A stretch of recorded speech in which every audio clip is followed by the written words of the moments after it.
প্রিয় চাকরি প্রত্যাশী, আজকে আমরা খুবই গুরুত্বপূর্ণ একটি অঙ্ক নিয়ে আলোচনা করব। সেটি হচ্ছে পি এর মান কত হলে 4x² মাইনাস px প্লাস 9 একটি পূর্ণবর্গ হবে। তো দেখুন, এটি 12তম বিসিএস পরীক্ষায় এসেছে। তো এর কোশ্চেন কিন্তু অনেক পরীক্ষাতে এসে থাকে।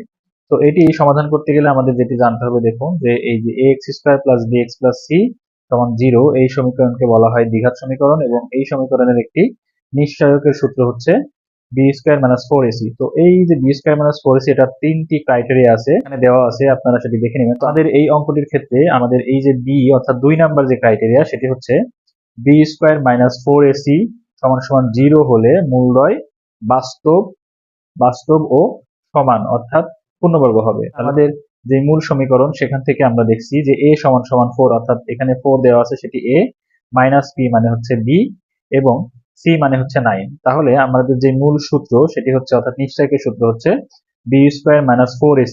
b² মানে হচ্ছে মাইনাস p তার হোল স্কয়ার, মাইনাস সূত্রের মাইনাস 4ac, 4ac, a মানে হচ্ছে 4 এবং c মানে হচ্ছে 9। এটাকে ক্যালকুলেশন করলে p² মাইনাস এটাকে করলে 144, এটাকে করলে পাশে পাঠিয়ে দিলে 144 হয়। সেখান থেকে p সমান সমান √144, অর্থাৎ p সমান সমান এটা 144 কে যদি রুট করি তাহলে সেটি হয় হচ্ছে 12, অর্থাৎ এই অঙ্কটির উত্তর হচ্ছে 12।